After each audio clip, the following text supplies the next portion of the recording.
I think, again, you want to make it as simple as you can for yourself, but it's what works for you as well.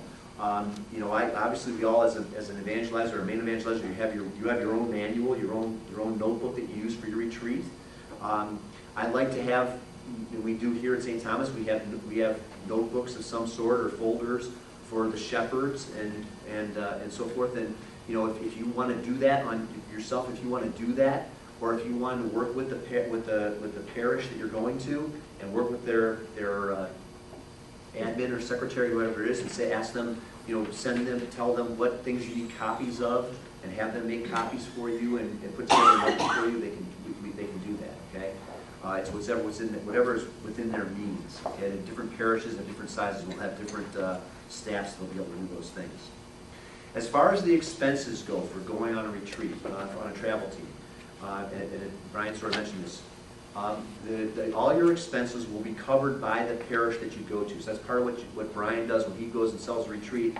There's this license fee, and they'll also cover the cost of travel for everyone to go out there. Okay, and then for as far as accommodations go, you will more than likely stay in parishioners' homes, which I can tell you from personal experience, and I'm sure others can, is probably one of the biggest treats of going out and doing this, is because you're getting to have a new family, some new friends that you spend some really quality time with, which is really great. So that's how the housing part of it works. Okay. So, and I said this about another family. I think for myself personally, I've had a chance to do three outside travel retreats with new parishes. And I think the most rewarding thing is that you have a new parish family. I feel like in Wadsworth St. Patrick's, I have a bunch of people there that I love a lot, that I got to know because I've been on retreats with them and taken them through the process, okay? And then there's trickle down from that. Bernie Overdick, that did the retreats there, then did the retreats for Sherry and Scott's parish, and that trickle down happens, and then you see how what you've done just grows legs and goes on. So it's a very special thing. And I'll tell you what, this sounds a little self-serving, but I'm telling you what, you're a rock star at that parish. I'm telling you. Am I right though, John? You are. If I go go into the parishes and lean up there, and you know Mary, right? If I go walking up there, I'm like a rock star. but it's really rewarding. It's really a wonderful thing that you can do. I want to highly encourage you to consider joining and being part of the travel team process. Talk to those of your friends that aren't here, that weren't able to come, and encourage them to do the same. Okay, it's really a very rewarding thing. So what happens if you commit to be on a travel team? So there's a form that you guys all picked up, and on the bottom of it it says do you want to be on a travel team? And it asks what you've done before, so that Joellen will know the type of things that you'd be qualified to do. And then on the bottom it says, you have an interest in a local travel team, or would you be interested in traveling outside? Or if you're not interested in travel team and praying for the retreat, I also ask you to make a note on there, and you can just write somewhere on the paper. If it's not right for you right at this moment, maybe something you might want to be able to do later, at some point in time in the future, make a note on there for Joellen so that she knows that. Okay. So what will happen is that Brian will sell a retreat. We'll have a need for a retreat, a new parish. Joellen will send out an email to everyone who signs up to be potentially on travel teams and say, we have a new retreat that's going to be happening in Dundee, Illinois, and please respond back to me if you are interested or able to do it. And she'll probably have dates, maybe one date or a couple dates. She'll have dates already, and you will just express your interest back to her, and then she'll take all those people that are interested, and she will make the right fits. Okay. If you don't get fit with the first one, don't be discouraged by that. There's nothing that means that. It just means that she's trying to fit and make sense, and there's a whole bunch of things going on right now. You saw the sheets. There's a lot of new retreats that are coming up, and a lot of help is needed. So, so you want to do that. As far as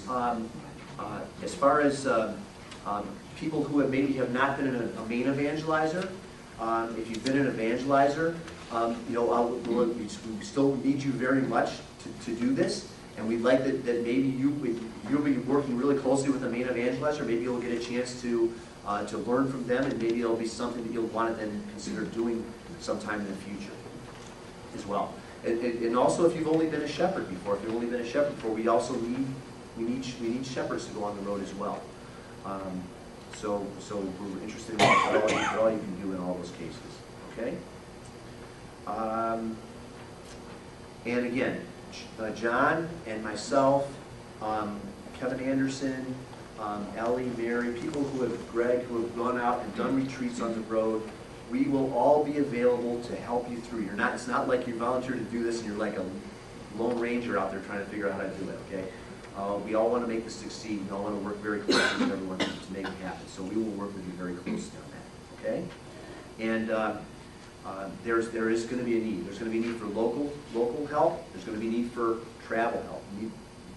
Long distance travel help as well, okay?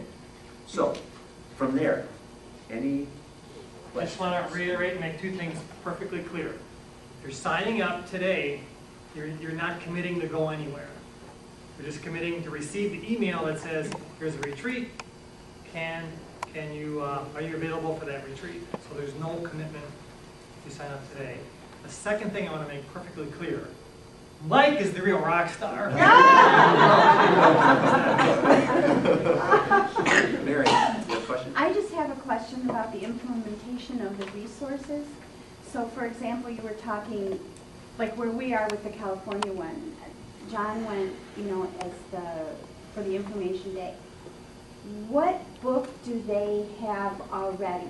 I mean, they've already got like the hospitality, and did you send them books or did you just send them chunks? What they get before their first retreat, so they haven't had a retreat yet. We don't want to make them over anxious about the retreat. If they get that retreat manual or the administration manual, they'll go, oh, I can't do this. They haven't even gone on it yet.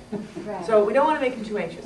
They get what it is called as a parish liaison packet. And the packet just, all it does is basically tell them, these are the kinds of things, this is the timeline that things are going to be happening, these are the kinds of things your main evangelizer is going to be talking about. It has like words to the song, and it has some things in it that give you some idea of what's going to go on. But it's not, there's no meat and potatoes in there really. There's nothing, they don't have, so you're not going into that retreat. They have no idea what the retreat manual is. So you're going in and totally doing the retreat. So do we order, do we do the crosses? Yes. Do we order the crosses? Well, that's also in there. In there is how to get your crosses. But you're going to have to tell them, by the way, did you see in your packet that we need crosses? It would be really great if you had somebody who would do that. Now, they might not have a retreat coordinator yet. They might, they might have a parish secretary. You know what I mean? It might be someone on staff that has to do that. So not always do they have, so you might be talking, you might have somebody who's kind of championed this a little bit. Say, hey, could you order me some crosses? Whoever we've sent this to.